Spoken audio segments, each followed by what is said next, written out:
From the raw, unfiltered beginnings of parts 1 to the deeply revealing essence of part 6, the Heart series transcends music. It's a reflection of the human experience. Kendrick doesn't merely rap, he releases his innermost thoughts and feelings. With each album, we are granted an intimate glimpse into the man behind the artistry.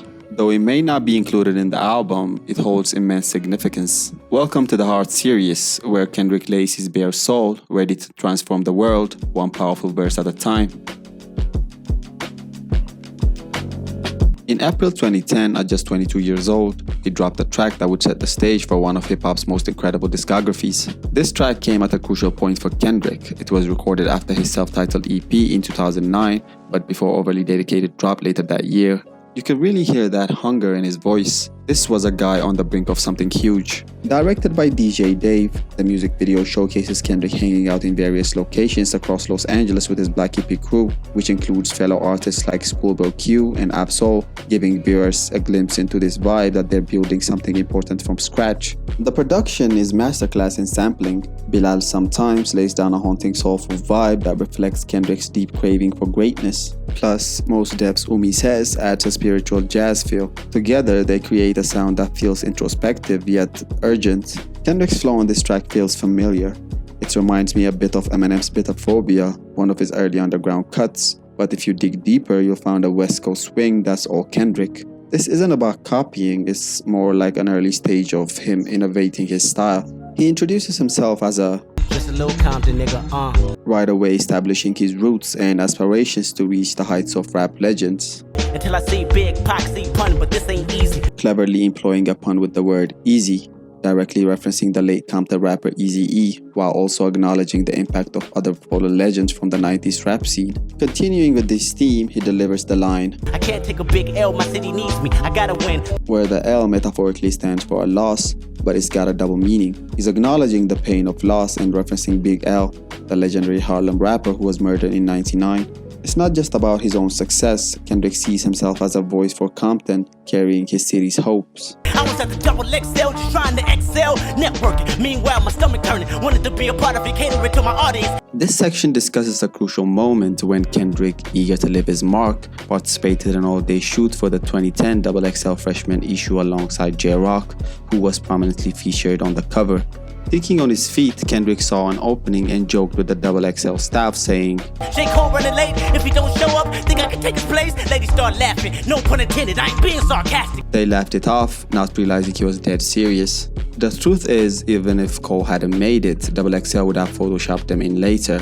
That's just how the game works. Eventually, Cole arrived in time, and Kendrick was left watching from the sidelines. Although Kendrick did not make the freshman cover in 2010, he earned a unanimous vote from the XXL staff to be featured on the cover the following year, marking a significant moment in his rapid ascent in the hip-hop world. The Heart Part 1 is Kendrick Lamar stepping into the ring, declaring his ambitions and making it clear he won't be another tragic rap statistic. He's aware of the risks, but he's also determined to carve his own path. This hunger and self-awareness only grows stronger in the Heart Part 2, where Kendrick shifts from ambition to deeper reflection, addressing his past, his struggle, and the weight of carrying Compton on his back. By September 2010, Kendrick Lamar was ready to introduce himself with Overly Dedicated. He kicked things off with the Heart Part 2, which is the first song many of his early fans heard from him, and is still one of Kendrick's personal favorites. The track starts with a monologue from Dash Snow. That what keeps me alive, shit. Music, I have to listen to music all day long. I'd say that keeps me going. A late New York artist who sadly died of a drug overdose in 2009, just a year before this release. The mixtape title, Overly Dedicated, even subtly hints at Dash's passing. The beat samples The Roots, A Piece of Light, a song about finding clarity in chaos. For Kendrick, that chaos came from growing up in Compton, while the clarity was realizing that his music could save lives, just like music once saved Dash's. I'm a pretty dark person. I've thought about ending it a million times, and I have to say the music keeps me here. By far, the main thing. Thank you. Kendrick dedicated the mixtape to Dash as a tribute, encapsulating his reflections on how music can be a source of life and a tool for healing, echoing Dash's own sentiments about the power of music. This connection deepens the track's significance, with Kendrick using Dash's word as a motivating force to craft music that mentally uplifts and inspires others, similar to how Dash's work had once inspired him. Unfortunately, Kendrick never had the chance to express his gratitude to Dash in person before his untimely passing, making this song a posthumous homage and a way of saying thank you and rest in peace. The whole project turns into a tribute, a commitment to making music that connects with people, and Kendrick doesn't just say this, he shows it through his lyrics. Sitting in the studio thinking about which move will go right now. Freestyle or write down, whatever. It's still a come up clever. The opening lines throw back to Nas's 2004 verse on B Major. I heard the beat and I ain't know what to write. First line, should it be about the holes of the ice? Which captures that timeless question every great rapper faces. Here he contemplates whether to improvise or meticulously compose lyrics, emphasizing his commitment to authenticity and creativity. In the line, I swear to God, half of y'all just don't know Kendrick. The School of Hard Knocks, we was the first ones in attendance. Kendrick uses the phrase School of Hard Knocks to reference the tough life experiences that led to his personal growth by saying, You walking down the block, he got shot, you a no eyewitness. You just mind your business. You just turn your head, kneel down, and then tie your tennis. These lines illustrate the harsh reality of street life, where witnessing violence often leads to a silent agreement not to involve law enforcement, a matter of survival in environments where being labeled a snitch could have dire consequences. So instead of stepping in, the instinct becomes to simply keep moving, represented by kneeling to tie shoes, an image of self-preservation. Kendrick further emphasizes his integrity with the line,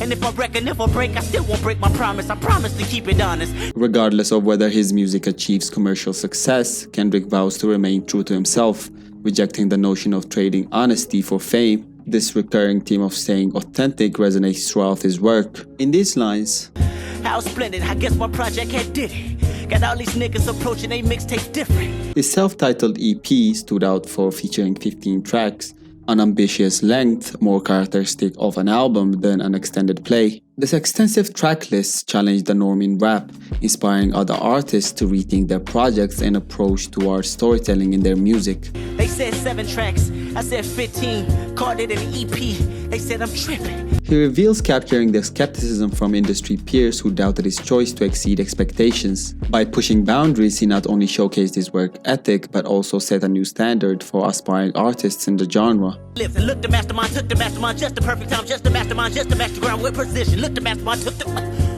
In the final part of the song, Kendrick stumbles over his words, catching himself like he's struggling to get everything out. But this wasn't a fluke, it was on purpose. In a 2017 interview, Kendrick revealed his thought process saying, I just want to show a spew of emotion on a record.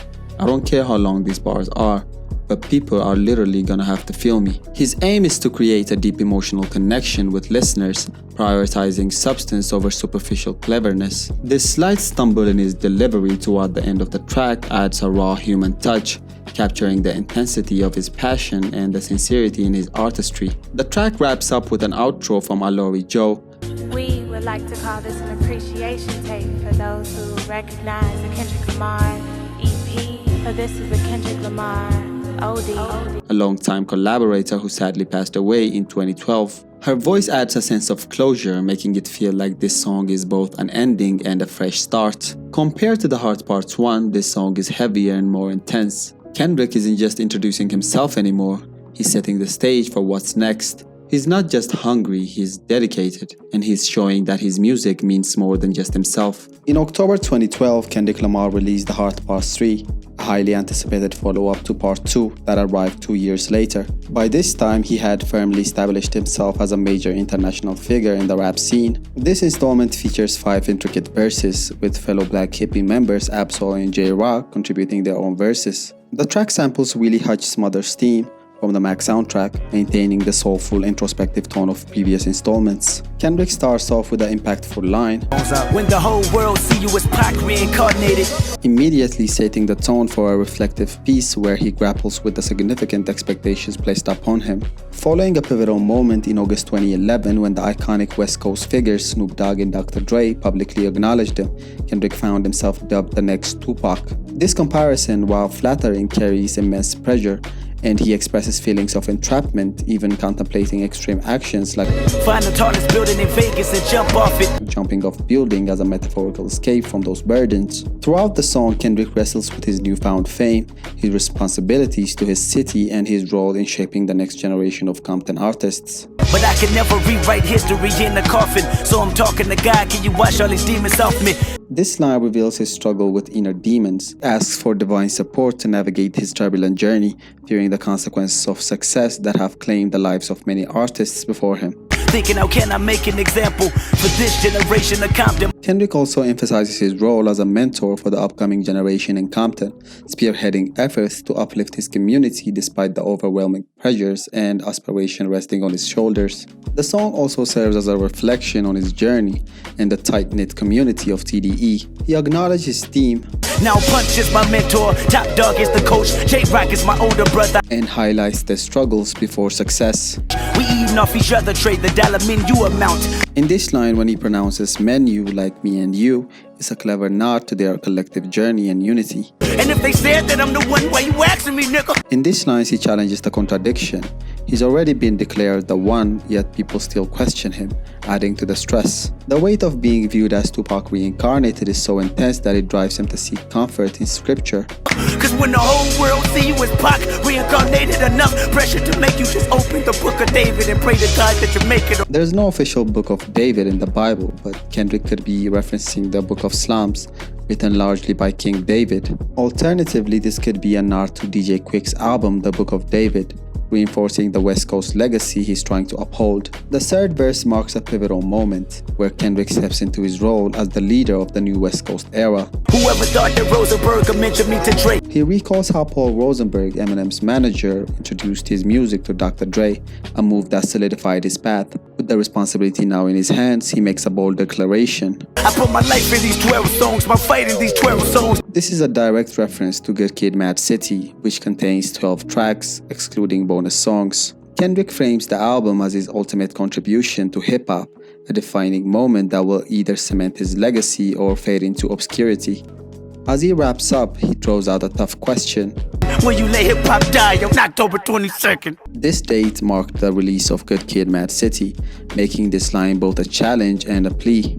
Kendrick had given everything to his craft, but the fate of hip-hop now rested in the hands of the audience. Would they support real artistry or allow the culture to fade? Fortunately, the answer was clear. Hip-hop did not die. Good Kid, Mad City went on to sell over 1 million copies, earn critical acclaim, and establish Kendrick Lamar as one of the most important voices in rap.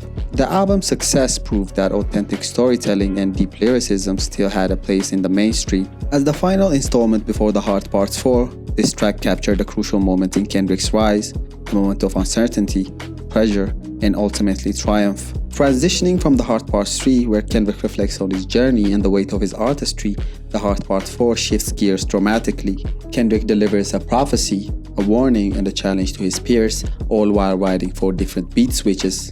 This track, released in 2017, set the stage for his 4th studio album, Damn.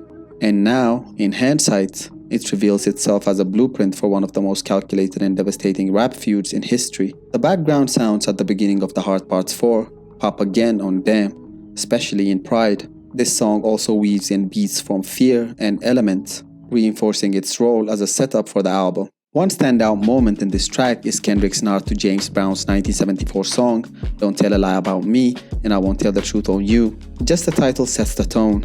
Kendrick is warning his rivals that lying will only get them exposed. Fast forward to 2024, and Kendrick reuses those same lines in diss tracks aimed at Drake, proving he was thinking ahead for a long time. 30 minutes later, my future favors the legendary status of a hip-hop rhyme savior. In 2017, Forbes estimated Kendrick's total career earnings at over $30 million. But money was never his main focus. His real goal was to bring lyricism back as the main feature of a great rapper. In the song, Kendrick throws some shade at someone, possibly even Drake, saying stuff like, My fans can't wait for me to sun your punk ass and crush your whole little shit. I'll big pun your punk ass, you a scared little bitch. In this line, he pays homage to the late Big Pun, while at the same time firing at his competition. Tiptoeing around my name, nigga, you lame. And when I get at you, homie, don't you tell me you was just playing. This could be a subtle jab at Drake, who has been engaged in a sort of quiet feud with Kendrick Lamar since Kendrick dropped the legendary verse on Big Sean's track, Control, back in 2013. In that verse, Kendrick famously called out several rappers, including Drake, by name, challenging them and asserting his dominance. However, despite this clear mention, Drake has never reciprocated by explicitly naming Kendrick in his own lyrics. Instead, he opted for more veiled references, dropping subliminal shots in tracks like The Language, where he implies competition. I don't know why they been lying, but your shit is not that inspiring. Shit Remix, with its taunting lines. If a nigga say my name, he the hot shit. But if I say that nigga name, he still the hot shit. Fucked up, lucky I don't fit into the gossip. 6 p.m. in New York. Why you rapping like you come from the streets? I got a backyard, but money seems to come from the trees. The irony here is that by keeping the recipients of these bars unnamed, Drake invites listeners to speculate about who he's targeting. In 2016, Drake circled back to this indirect style on the track for free. And like your boy from Compton said, you know this dick ain't free. Specifically referencing Kendrick without naming him. This further highlights the back and forth tension between the two artists. Big Sean is another rapper who might be included in this mix. He's had his own history of sending possible subliminal shots at Kendrick. For instance, in his 2016 song No More Interviews, he refers to himself as the savior of rap. Not impressed by you niggas rapping fast, we sound like one big ass but attack, but trash when I'm rapping it back. Who you put in your top 5 and claim they the savior of rap? A title Kendrick has taken for himself in various interviews and lyrics. Kendrick wraps it up by saying, "You know what time it is, Annie up, this is him forever. Y'all got till April the 7th to get your shit together." When April 7 ticked around, Kendrick dropped the iTunes pre-ordered for his album and shared the full composer credits. Also, in poker, when you ante up, it means you're putting up your share for the pot, and Kendrick's challenging other rappers to step up their game if they want to compete with him. With The Heart Part 4, he not only predicted where the genre was headed, but also set the foundation for his eventual win over Drake. 7 years later, that prophecy came true. Kendrick Lamar has always been ahead of the game, and The Heart Part 4 proves it. But the story doesn't stop here. In the next video, I'll be breaking down The Heart Part 5 and Part 6, two tracks that take everything even deeper. From Kendrick's viral face-morphing visuals to his final shot in the Drake feud, there's a lot to unpack. So if you want to understand how Kendrick brought the Heart series full circle, don't miss that one.